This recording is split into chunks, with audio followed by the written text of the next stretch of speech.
ना कोई road show. जी हाँ, ये तस्वीर है राजधानी दिल्ली की, जहां एक MSc पास आउट निर्दलीय लोकसभा उम्मीदवार नामांकन के आखिरी दिन यानी 6 मई को बैलगाड़ी से नामांकन करने पहुंचे, जो आने वाले लोगों और वहां मौजूद लोगों के लिए आकर्षण का केंद्र बन गया। इस निर्दलीय प्रत्याशी का नाम वीरेंद्र सिंह है। वीरेंद्र सिंह दक्षिणी दिल्ली से निर्दलीय उम्मीदवार हैं।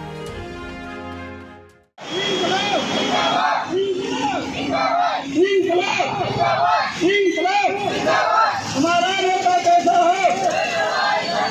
भारत माता की। अब की बार हमारा नेता कैसा है?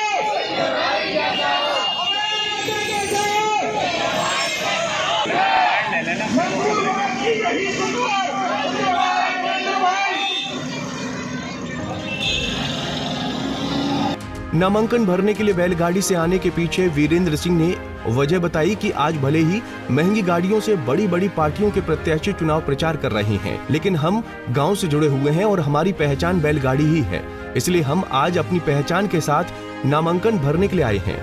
वीरेंद्र सिंह ने चुनाव में अपने मुद्दे भी गिनवाए। उन्होंने कहा कि बेरोजगारी, सुरक्षा और भ्रष्टाचार ये हमारे मुद्दे हैं, जिनको लेकर वो चुनाव मैदान में उतरे हैं।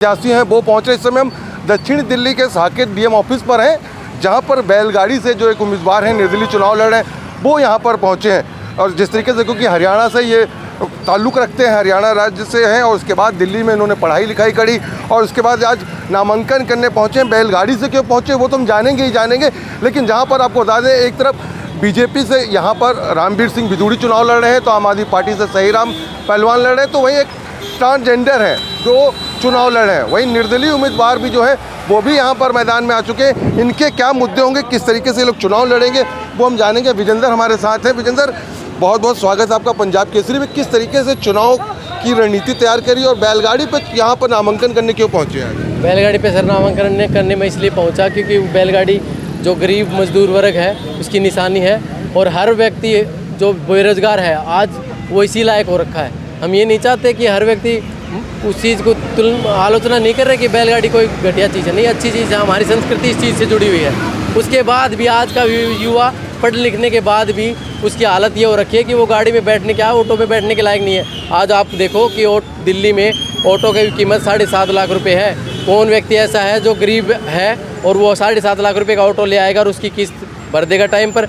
ई-रिक्शा का चलान, अगर आप हेलमेट नहीं लगा रहे हो तो 500 रुपये का चलान है। अगर तुम मर्सिडीज में जा रहे हो तो या तो तुम्हारा चलान कटेगा ही नहीं, क्योंकि पुलिस वाला डर जाएगा तुमसे, और कटेगा तो 5,000 रुपये का। वहीं एक ई-रिक्शा वाला, एक व्यक्ति जो बिल्कुल अपने पेट पे के पार्टी बांध कर, गाँव में ऐसे बोलते हैं पेट के पार्टी बांध कर, वो अपने परिवार को पालने के लिए अगर सुबह से शाम कड़कड़ा के की धूप में, क्योंकि ना ई-रिक्शा में AC लगी हुई, ना ई-रिक्शा में कोई सर्दी के बचाव है, ना ई-रिक्शा में गर्मी का बचाव है, ना ई-रिक्शा में धूप का बचाव है, ना ई-रिक्शा में बारिश का बचाव है।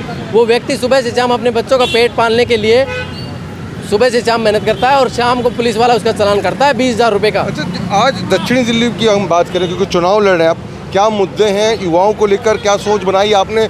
और दक्षिणी दिल्ली में कई सारी समस्याएं हैं, क्या सोच बनाकर आप इस मैदान से चुनाव लड़ रहे हैं? देखो सर, दक्षिणी दिल्ली में बहुत सारी समस्याएं हैं। एक तो पूरी दिल्ली में बहुत बड़ी समस्या ये है कि क्राइम रेट इतना ज़्यादा बढ़ गया कि जिसकी हम पूरे वर्ल्ड में दिल्ली सबसे ज़्यादा क्राइम रेट है। महिलाओं की सुरक्षा के लिए दिल्ली बिल्कुल जीरो है। आज कोई भी माता, कोई भी बहन, कोई भी बेटी एक शाम को 6-7 बजे के बाद अगर घर से बाहर निकलती है तो उसका परिवार 100 बार सोचता है कि मैं अपनी बेटी को, अपनी बहन को बाहर भेजूँ या ना भेजूँ।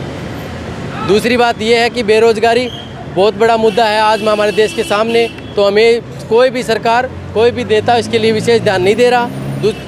बेरोज़गार इतना बेहाल है कि उसके लिए कोई सोच नहीं रहा, ना उसके पास रोटी है, ना उसके पास कपड़ा है, ना मकान है, और ना आज तक हरियाणा जैसे क्षेत्रों में तो ऐसे हो रखा कि भैया सच बात मैं आपको बताऊं कि लोगों के रिश्ते नहीं हो रहे। आप तो खुद हरियाणा से बिलोंग करते हैं। हाँ, मैं हरियाणा से बिलोंग करता हूँ, इसलिए मैं आपको बताता हूँ, उन लड़कों के रिश्ते नहीं हो रहे। ज़मीनी हकीकत है ये। हरियाणा के बच्चों का रिश्ता नहीं होता क्योंकि उनकी गवर्नमेंट जॉब नहीं लगती। वो पढ़े लिखे हों तो भी उनकी जॉब नहीं लगेगी। जॉब अगर नहीं लगी है तो उनकी शादी नहीं होगी। राजनीति में आने के लिए कैसे सोचा आपको कि राजनीति में आने के लिए? मैंने 2014 में सोचा था, तब मैंने भी इंडिपेंडेंट चुनाव लड़ा जॉइंट सेक्रेटरी का, मोतीलाल नेहरू कॉलेज से, दिल्ली यूनिवर्सिटी का कॉलेज है साउथ कैंपस में। तो हमें अच्छे बहुमत से लोगों ने हमें जिताया। हमें हमारी भाइयों और बहनों ने, जो हमारे सहयोगी थे, उन्होंने बहुत ज़्यादा मेहनत की। उस दिन मैं जब राजनीति में आया था तो मुझे दिल्ली में आए हुए 1 साल हुआ था। उसके बाद उस दिन की बात करूं तो मेरे अंदर वज़न था ना वो 46 kg था। अगर मैं पहली बार बच्चों के सामने या सीनियर्स के सामने जब जाके बात करता था कि भैया मेरे को चुनाव लड़ना है, तो वो लोग मेरे पे हंसते थे। लेकिन मैंने एक ऐसा विचार लोगों के सामने रखा, एक अच्छी सोच कि हम बड़ा कुछ नहीं कर सकते, लेकिन छोटी समस्याएं जो बच्चों की है उनको हम सुधार करेंगे, और 1 साल में हमने करके दिखाया। यहाँ जो दो कैंडिडेट हैं, क्योंकि आप तो निर्दलीय चुनाव लड़ रहे हैं, 2 कैंडिडेट हैं, 1-2 लोग और निर्दलीय लड़ रहे हैं, बीएसपी से भी चुनाव लड़ रहे हैं, और जो 2 बड़ी पार्टियां हैं उनके क्योंकि गठबंधन के साथ चुनाव लड़ जाएगा, एक तरफ बीजेपी है तो एक तरफ इंडिया गठबंधन है, कैसे अपने आप को देखते हैं उनके बीच में, कैसे वोटरों को जोड़ पाएंगे आप? देखो सर, बीजेपी का तो आज के समय में ये हो रखा है कि प्रशासन और मीडिया ऐसे दबा रखा है कि कोई बोल भी नहीं सकता। आज मैं आपके सामने भी बोलने से पहले 100 बार सोच रहा हूँ, क्या पता कल मेरे को जेल हो जाए। बीजेपी का हिसाब किताब तो ये है। और इंडिया गठबंधन बनाने से, इस गठबंधन का नाम इंडिया बनाने से इंडिया नहीं हो जाता। उसको भारत से मत जोड़ो। भारत के लोग भारत से प्यार करते हैं, तुम उसका नाम इंडिया रख दोगे और गठबंधन बना दिया तो वो इंडिया थोड़ी ना है। इंडिया इस देश के लोगों से है। इसमें गरीब आता है, मजदूर आता है, पिछड़ा आता है, हर व्यक्ति आता है इस देश का। आप अपने हिसाब से नाम रख दोगे क्या? इंडिया गठबंधन हो गया वो। आज के टाइम मैं एक आपको सच बात बताऊं कि अपोजिशन में कोई लीडर ही नहीं है, कोई लीडर ऐसा नहीं है। राहुल गांधी जी ऐसे सब वो बात बोलते हैं। अगर राहुल गांधी की पार्टी जो कांग्रेस पार्टी है उसमें नेता की कमी नहीं है, किसी भी पार्टी में नेताओं की कमी नहीं है, लेकिन जो लोगों को एक राजनीति का ऐसा भूत सवार हो गया कि वो कुर्सी छोड़ना नहीं चाहते। एक आपको मैं वाकया सुनाता हूँ कि जैसे जो दीमक होती है, दीमक जो लकड़ी की दीमक कुर्सी को खा जाती है, और आज कुर्सी की जो दीमक है ना वो पूरे देश को खा रही है।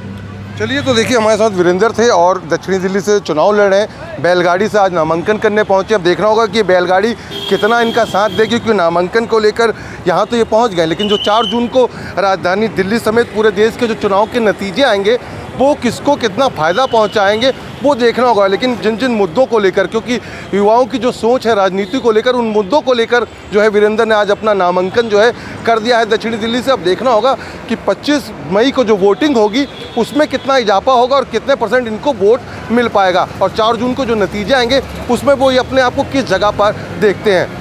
ये निर्दलीय प्रत्याशी सब तामझाम छोड़ बेहद सादगी के साथ सैकड़ों समर्थकों के साथ बैलगाड़ी से साकेत के निर्वाचन कार्यालय में नामांकन भरने पहुंचा। ये लोकसभा प्रत्याशी बेहद पढ़ा लिखा है। वीरेंद्र सिंह दिल्ली यूनिवर्सिटी के मोतीलाल नेहरू कॉलेज से MSc पास आउट है और मोतीलाल नेहरू कॉलेज में सचिव के पद पर भी रह चुके हैं। दिल्ली से अपने कैमरामैन धर्मेंद्र कुमार के साथ राकेश सोनी, पंजाब केसरी टीवी। हमसे जुड़े रहने के लिए हमारे YouTube चैनल को सब्सक्राइब करें और नई वीडियो की नोटिफिकेशन के लिए बेल आइकॉन को दबाएं।